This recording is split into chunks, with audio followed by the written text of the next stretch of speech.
Praise the lord. అందరికి వందనాలు. సామెతల గ్రంథం 16వ అధ్యాయంలో నాశనానికి ముందు గర్వం నడుచును, పడిపోటుకు ముందు అహంకారం కలిగిన మనసు నడుచును అని రాయబడింది. ఎందుకు ఈ లేఖనాన్ని చదివిస్తున్నానంటే, ఈ లేఖనము ఖచ్చితంగా వీకేఆర్కి సెట్ అవుతుంది. ఎందుకంటే వీకేఆర్ చాలా గర్విష్టి, అలాగే అహంభావి. ఎందుకంటే గడిచిన 2-3 నెలల నుంచి ఇతడు తండ్రి సన్నిధి మినిస్ట్రీస్ మీద చేయని నేరారోపణ లేదు, చెయ్యని ఎన్నో భయంకరమైన మాటలు ఇతను మాట్లాడటం జరిగింది. తండ్రి సన్నిధి వ్యభిచారపు సన్నిధి అని, తండ్రి సన్నిధిలో సేవ చేస్తున్న సేవకులందరూ వ్యభిచారులని, అలాగే తండ్రి సన్నిధికి వస్తున్న విశ్వాసులందరూ కూడా వ్యభిచారులని, వాళ్ళ జీవితాలు చాలా భయంకరమైనవని మాట్లాడాడు. అంత మాత్రమే కాదు, తండ్రి సన్నిధి కాంపౌండ్లో ఎన్ని శవాలను వాళ్ళు పాతిపెట్టారో అని మాట్లాడటం జరిగింది. చూడండి, ఈ వీకేఆర్ ఎంత గర్వంతో అహంకారంతో మాట్లాడుతూ ఉన్నాడు చూడండి. తండ్రి సన్నిధి మినిస్ట్రీస్ వ్యభిచారపు సన్నిధి అంట, దైవజనులందరూ వ్యభిచారులంట. రెండవదిగా తండ్రి సన్నిధి కాంపౌండ్ లో ఎంతమంది శవాల్ని పాతి పెట్టారో అంటాడు. అంటే తండ్రి సన్నిధి మినిస్ట్రీస్ లో ఉన్న వాళ్ళందరూ మర్డరిస్టులని, హంతకులని ఇతడు భావిస్తూ ఉన్నాడు.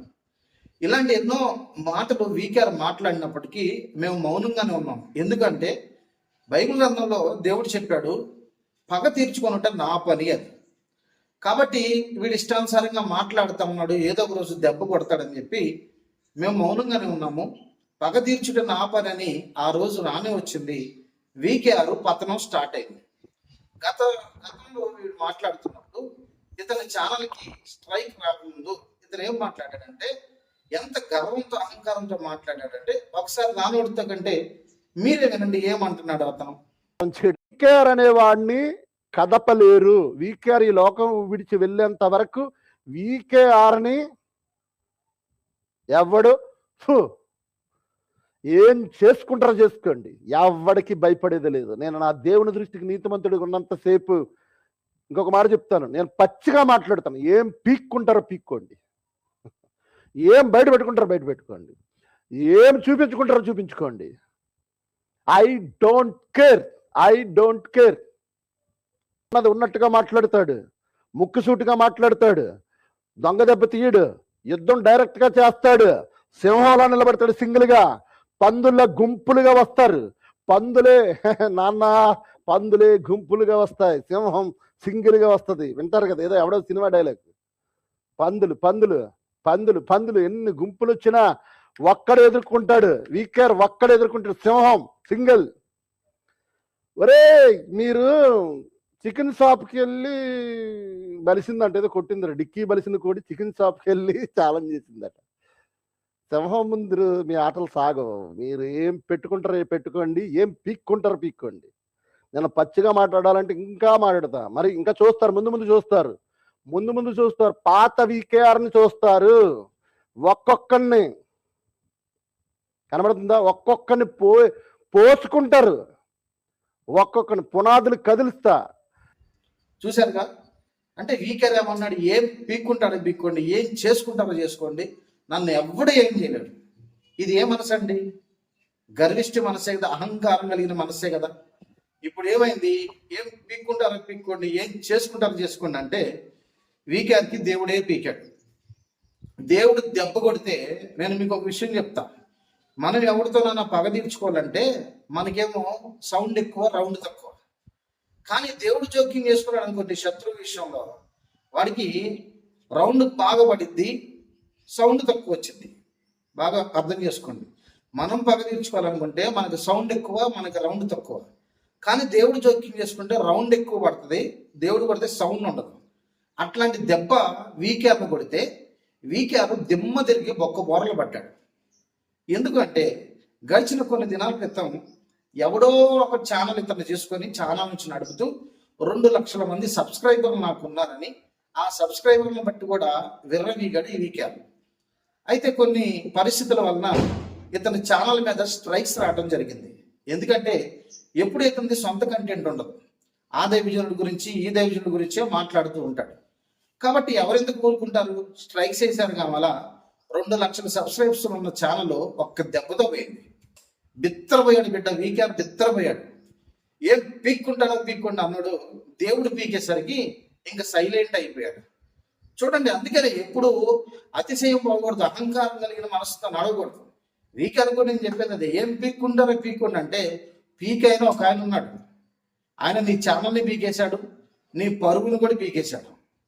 చివరికి మహిమ కుమార్ విషయంలో కూడా నీ పరుగు పోయింది. ఏదో సాధించాలి, ఏదో చెందాలని చెప్పి నంద్యాల దాకా పోయావు. ఏం జరిగింది? ఏం ఒరిగింది? 4 రోజుల్లో ప్రభు కుమార్ అరెస్ట్ కాబోతున్నాడు అన్నాడు, ఏమైనా అయిందా? ఇలాంటి గర్వ హృదయంతో గర్వపు మాటలు మాట్లాడినప్పుడు దేవుడే ఒక దెబ్బ కొట్టేసరికి వీకేఆర్ జీవితం కొలాప్స్ అయిపోయింది. ఇప్పుడు చావా రేవా అన్నట్లు ఏం చెప్పాలో అర్థం కాకుండా బ్రతుకుతున్నాడు. ఎందుకంటే ఇతడు ఆ 2 లక్షల సబ్స్క్రైబర్స్ ఉన్న ఛానల్ ద్వారా నెలకి 30 నుంచి 40 వేల రూపాయలు సంపాదిస్తాడు. ఇది నా మాటలు కాదు, గతంలో అతనే చెప్పాడు. ఆల్రెడీ నా వీడియోలో కూడా అది ఉంది, మీరు చూసుకోవచ్చు. నెలకి 30 నుంచి 40 వేల రూపాయలు ఇతనికి ఆదాయం వస్తుంది. ఇప్పుడు ఏం జరిగిందంటే సడన్ గా ఆదాయం ఆగిపోయింది. ఆగిపోయేసరికి ఫ్రస్ట్రేషన్కు గురైపోయాడు. ఫ్రస్ట్రేషన్ గురైపోయి నా ఛానల్ పోయింది, నాకు ఆదాయం తగ్గిపోయింది అని వెంటనే మరొక ఛానల్ ఓపెన్ చేసి మహిమ కుమారిని అడ్డం పెట్టుకొని, నేను 20,000 రూపాయలు అప్పు చేసి మహిమ కుమార్ దగ్గరికి వెళ్ళాను, దయచేసి మీరు అందరూ నాకు ఆర్థికంగా సహాయం చేయండి అని అడుక్కుండా మొదలు పెట్టాడు. అంతటితో ఆగితే బాగుండేది. ఛానల్ పోయిన ఫ్రస్ట్రేషన్లో అతను ఒక ఛానల్ వీకేఆర్ గాస్పెల్ మీడియా అని గాబ్రియల్ ఛానల్లో కూర్చొని ఇంకా తండ్రి సన్నిధి గురించి తండ్రి సన్నిధి మినిస్ట్రీస్ గురించి మాట్లాడటం రీసెంట్ గా 2-3 రోజుల క్రితం కూడా తండ్రి సన్నిధి మినిస్ట్రీస్ గురించి గతంలో ఏదైతే మాట్లాడాడో మళ్ళీ అదే మాట్లాడటం మొదలుపెట్టాడు. ఎందుకంటే తగలరాని దెబ్బ ఇతను తగిలింది. దేవుడు గట్టిగా పీకేసరికి మనిషికి ఏం చేయాలో అర్థం కాక మళ్ళీ షాలేం రాజు గారి మాట తన నోటనుంటే వీడి సబ్స్క్రైబర్లు పెరుగుతారని మళ్ళీ తండ్రి సన్నిధి మినిస్టర్స్ గురించి మాట్లాడటం మొదలు పెట్టాడు. సేమ్ అదే, తండ్రి సన్నిధి మినిస్టర్స్ లో ఉన్న వాళ్ళందరూ వ్యభిచారులు, అక్కడ ఉన్న సేవకుల జీవిత చరిత్రలన్నీ నాకు తెలుసు, వాళ్ళ సాక్ష్యాలన్నీ నా దగ్గర ఉన్నాయి, నేను సాక్ష్యాలు బయట పెడతాను. వీకెండ్ నేను చెప్పేది ఏంటంటే, నీకు దమ్ముంటే ఒక్క సాక్ష్యాన్ని అయినా ఇప్పుడు దాకా నువ్వు బయట పెట్టావా? ఎందుకు చేతగానే మాటలన్నీ ఎందుకు వీకారు? ఎదుర్కొంటే డైరెక్ట్గా రా, చిలకలూరిపేట రా, తండ్రి సన్నిధి మినిస్ట్రీస్కి రా. ఆ స్థలాలన్నీ కబ్జా చేశాడు షాలేం రాజు అంటున్నావు కదా, నీకు రిజిస్ట్రేషన్ కాగితాలన్నీ మేము చూపిస్తాం. ఎవరెవరు రిజిస్టర్ చేశారో అవన్నీ మా దగ్గర ఉన్నాయి. ఊరక నిందారోపణ అబద్ధాలు చెబితే నమ్మేవాడు ఎవడూ లేడు. షాలేం రాజు గారు స్థలాలు కబ్జాలు చేశాడు, వాళ్ళందరూ విచారంటే నువ్వు రా, వచ్చి నిరూపించాలి. ఎందుకంటే నేరారోపణ మోపింది నువ్వు కాబట్టి నిరూపించాల్సిన అవసరం నీకుంది. ఇప్పటికే నీ సబ్స్క్రైబర్లు అందరూ పోయారు, ఏదో ఒక 6,000-7,000 సబ్స్క్రైబర్లు పెట్టుకొని బతుకుతున్నావు. ఇంకా నీ జీవితంలో ఇంకా అంతకంటే ఎక్కువ మంది సబ్స్క్రైబర్లు రారు.